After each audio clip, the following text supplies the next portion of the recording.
Farmers' 109th conference.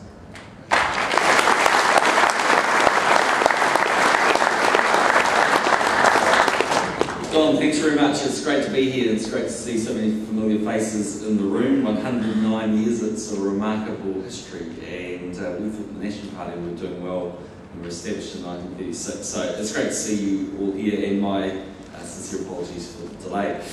So thank you for inviting me to your national conference. I would like to start by acknowledging Don and the board of Federated Farmers, and those of you who have travelled from all parts of rural and provincial New Zealand. Welcome to Auckland. Great place here in Auckland. A lot of interesting things going on here, so it's fantastic to have you. It's a great pleasure to be speaking at your annual conference again, and it's a real honour to be doing so as Prime Minister of New Zealand. If I could look back for just a moment, I'd like to repeat a few words I said when I addressed your annual conference 2 years ago.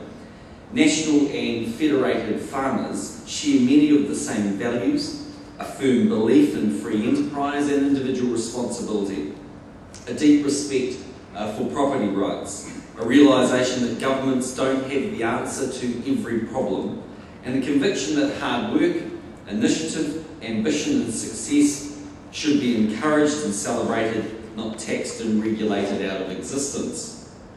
Those are very much the values we are bringing to this new national government.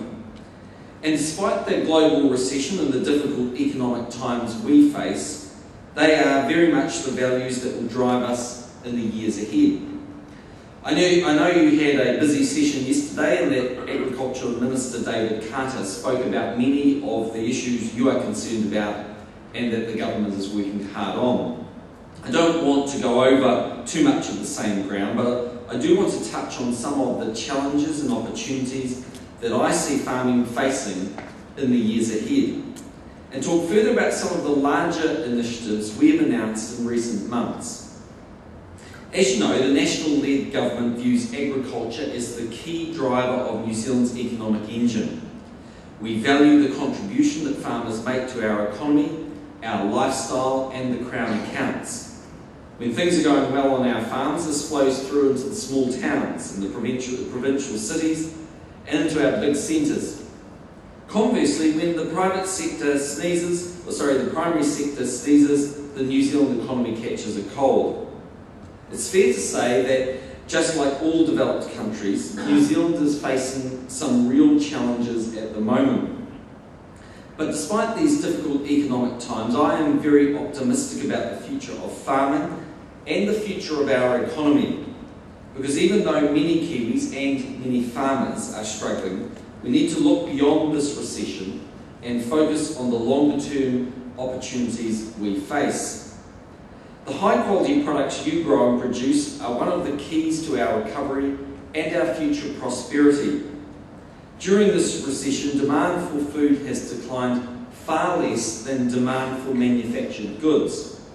And despite this recession, the middle classes in China and India are continuing to grow. As they grow, their appetite for high-quality food will also grow. New Zealand is well placed to feed that appetite. And I think that's a really important and interesting point to make, that if you look at what's been happening to the global figures in terms of exports, somewhere like Japan, exports have fallen 41% in recent months. In Korea, very similar numbers. And you look around the world and you see these very large reductions in manufactured goods and in exports. In New Zealand's case, while our manufacturing sectors declined a little bit, you'll know as well that actually dairy exports have been rising, and of course New Zealand's trade has been growing. And that is a sign of the fact that even though we're in a recession, we are producing things that the world wants at a quality they want, at a price they want. And I think that puts New Zealand in a very strong position.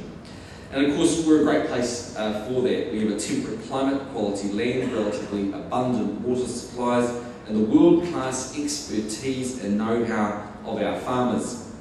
We are well positioned on the edge of Asia and have a growing number of free trade agreements with countries in the region. We have a clean and green brand and a reputation for producing safe, high-quality food. So our challenge as a government and your challenge as farmers is to make the most of these competitive advantages and the extraordinary opportunities they present. If we succeed, agriculture will play a vital and critical role in lifting New Zealand's productivity, the value of our exports and the growth levels of our economy. That won't necessarily be easy. Other countries are increasing their agricultural production and positioning themselves to compete in our markets. What's more, after several years of expansion and intensification, our farmers have to contend with pressures on resources they rely on land, on water, and despite rising unemployment, even skilled workers. And all of this is happening in the context of a world where consumers are increasingly aware of carbon footprints, climate change, and environmental performance. So if New Zealand is to meet these challenges and make the most of our opportunities, we need to play to our strengths. We need to harness the experience born of generations of farmers. We need to make the most of our cutting-edge technology and know-how, and we need to protect our environmental credentials. All of these factors will play a part in differentiating what New Zealand produces and ensuring better prices for your products. The question, of course, is how this is best achieved. The government has an important role to play in answering that question, and I'd like to take a few moments outlining what we are doing.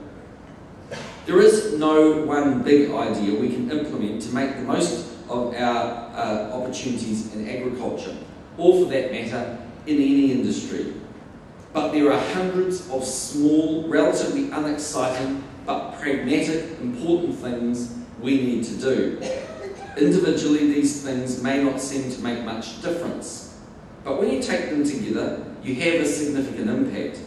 From working to remove barriers to free trade, reforming the Resource Management Act, amending the Building Act, and reducing compliance costs for small businesses, right through to bonding vets, doctors, nurses and teachers in hard-to-staff rural areas, boosting investment in state highways and broadband, and allowing trucks to carry larger loads. These and many other things are important, and we are driving progress on them. But there are three larger initiatives the government has announced in recent months, and I'd like to explore in more detail this morning. The Primary Growth Partnership, our plan for tackling climate change, and the Water and Land Forum. Firstly, the Primary Growth Partnership. Our primary sector has a long history of continuous improvement. Doing things smarter on and off the farm has boosted production and the value of our agricultural products. This in turn has driven better returns to farmers and growers and to our economy. From historical developments such as refrigerated shipping, aerial top dressing and the adoption of electric fences, and the boning out of slaughtered meat, to more recent successes such as the development of Zespri's gold kiwi fruit and significant gains in land weights over the last decade or so. Just the other day I was told that Fonterra has developed a